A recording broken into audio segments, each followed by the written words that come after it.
So, there's been a spoiler today, and we just got a spoiler. We're going to talk about both of them.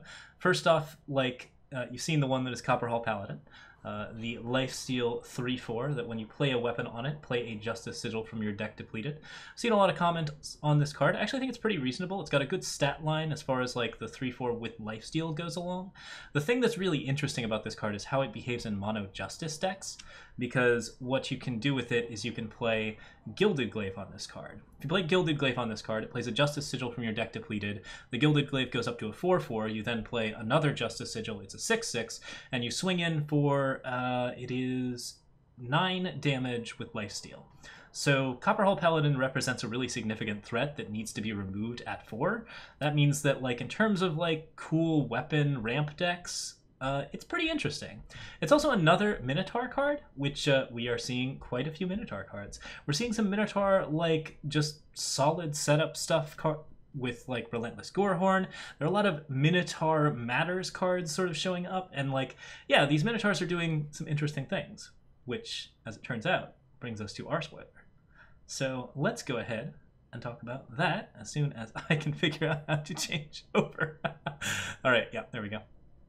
Okay, so may I introduce, with much excitement, Tavrod, the Auric Broker.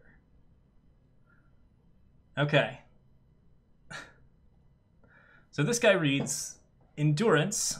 When Tavrod attacks, draw a Minotaur and a weapon from the top 5 cards of your deck. So if you have Minotaurs or weapons on the top 5 cards of your deck, then you get to pick these cards out as you would with, like, Rise to the Challenge. You then give them +5 strength and discard the rest of the cards in your top 5 cards.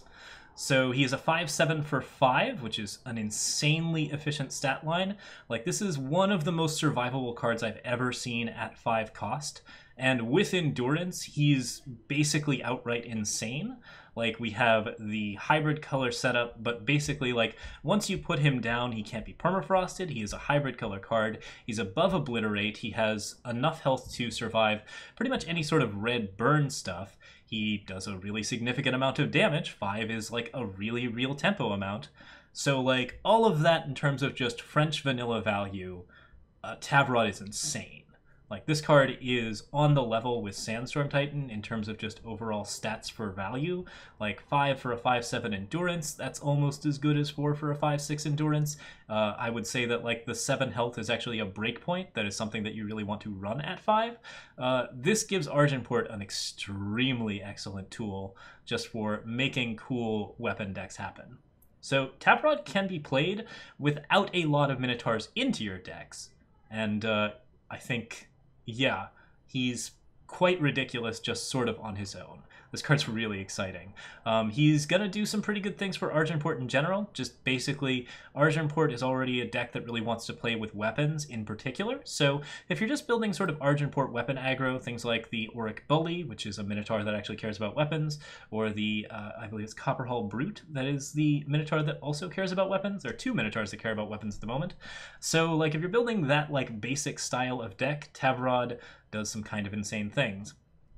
Getting any units off of this card, if you can get 2, it's absolutely sick, because first off, this is a repeatable effect, so you get a really significant amount of value out of the card immediately.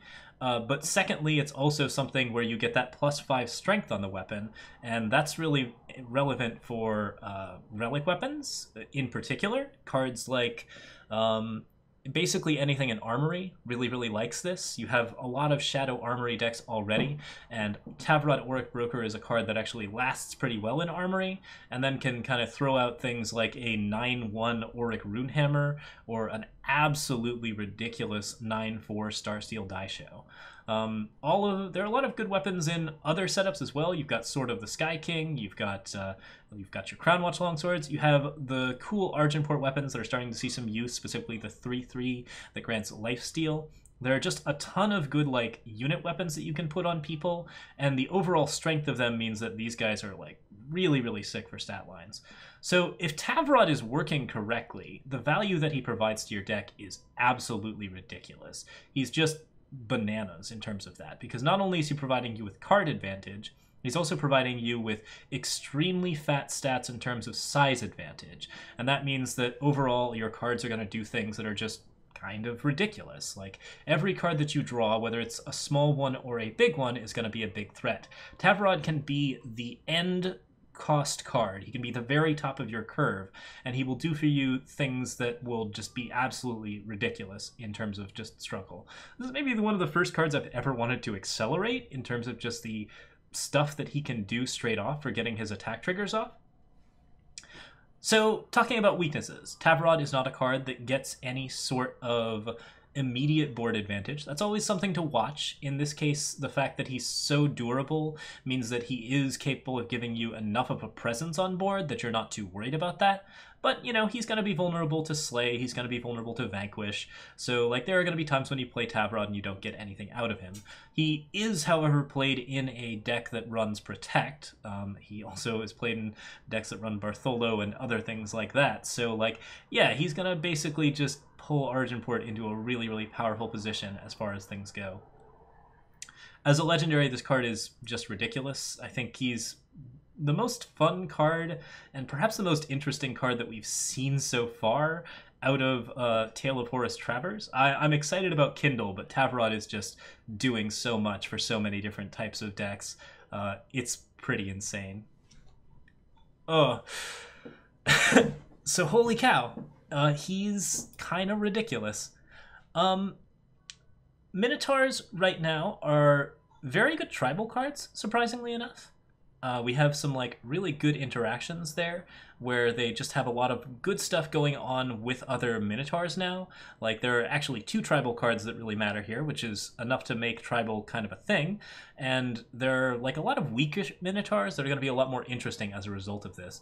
The 2-1 for 2, or the 2-1 for 1 is actually like quite significant, but or like it's quite an interesting card that actually tends to be a decent aggressive unit in some decks, but is not really like all that interesting on its own. With cards like Tavrod, this card becomes a lot more interesting, and there's some pretty crazy stuff going on in there.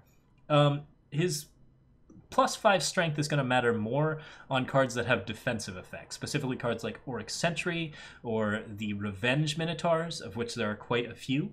Anything that can take advantage of that extra strength over and over again is really, really important.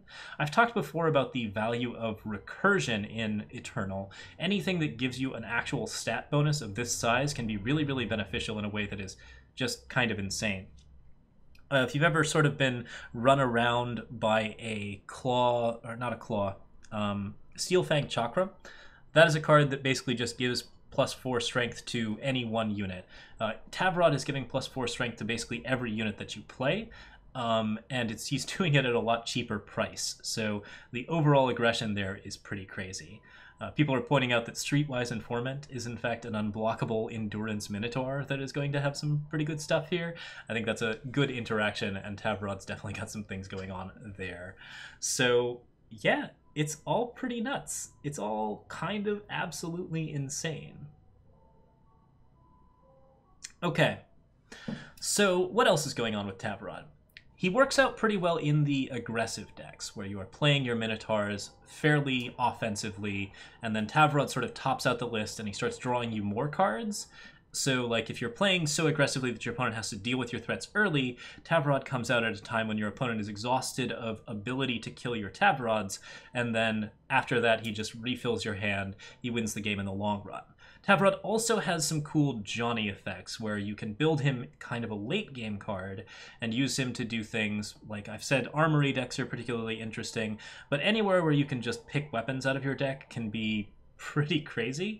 So like if you're playing for value, then you might play defensive Minotaurs, cards like Copperall Herald and Auric Sentry, all of which sort of slow down the board and get you to a point where you can play Tavrods more reliably, at which point Tavrod can really take over the game. You protect him with Protect, you maybe play blue or a little bit of red to defend yourself, and yeah, you do just a lot of good things. I think it's pretty crazy stuff.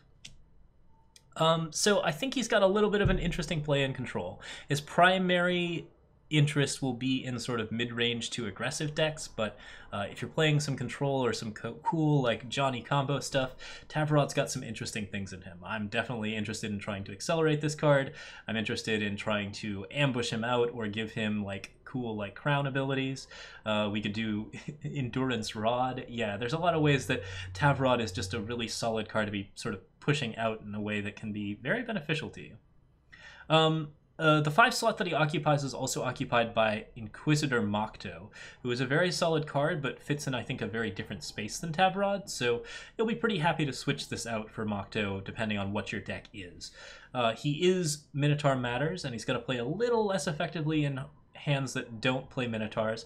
However, I think he will be very good in decks that just run a lot of weapons and a lot of relic weapons, and that's going to be fairly important for Talon of Nostrix, Auric Runehammer, Sword of the Sky King. Like, you could actually run some interesting, like, sort of pseudo-armory decks in just 2 colors. His 3-color armory is really, really interesting. It's deep, deep influence. 5 for 2 green and 2 purple is a bit, but I think that overall this card's just, yeah, very, very powerful. So, as far as ranked rating goes, this card's A+. Like, this is an S tier card. It's just ridiculous. It will fit in a variety of excellent decks. In particular, just anything that has Argenport colors has a pretty good chance of wanting to run Tavrod because he does so much for so little. He's got a good cost. He has a lot of really, really effective things going on with him.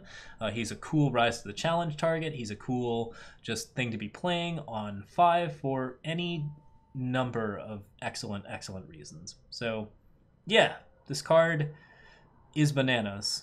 I think he's a lot of fun, and that's really important too. As far as the Tale of Horus Travers goes, this has become a bit more essential a set than I was expecting. I think you're really going to want to pick this one up, and like the cards that are in it are just absolutely bananas. Oh, and Tavrod, of course, does have, I don't think we talked about it too much, but he does have a lot of synergy with that Copper Hall Paladin that we saw. So if you weren't feeling so excited about Copper Hall Paladin before, like playing a deck with a bunch of Minotaurs and weapons in it so you can play Copper Hall Paladin, what the heck, you should be excited about it now, because an 8/4 Copper Hall Paladin gives you with a lot of lifesteal, and it's enough advantage that you're going to be pretty happy with that result. So just good stuff all around. Tavrod fills out the Minotaur slots in a way that makes it so that Minotaur Tribal is just, I think, a valid archetype at this point. There are enough good Minotaurs. I think it's pretty crazy. So, yeah, he's doing things. He's doing excellent, excellent things. We're talking about other Minotaurs in the chat. Pressgang is a really, really good one. The 3/3 with Revenge that gets lots of little 1-drops, including Relentless Gorehorn. You can definitely generate a lot of endless value for Minotaurs. I think that it's pretty interesting. Keeping Tavrod alive is going to be very, very important. Copper Hall Bailiff, another really solid one. There's a lot of good Minotaurs out there. So, keeping Tavrod alive is going to be fairly important, but if you don't end up making him the center of the deck, he's still going to be beneficial. So, you might just have him as the top deck card. You don't need to build so far around him that he's just completely insane, but building straight Minotaur Tribal is going to be a cool deck, and I think it'll have a lot of value if you can tune it properly. I think you've got a powerhouse card here, and Horus Travers is looking like an amazing, amazing campaign. I cannot wait to get started playing on it. I cannot wait to start playing with these cards. I'm psyched, and I hope you guys are too. So we're going to close this out for the YouTube folks. Thanks to those guys for watching and subscribing. For the Twitch guys, we can talk a little bit more about this, and we can also play some Eternal. So, hooray. All right, see the YouTube folks later.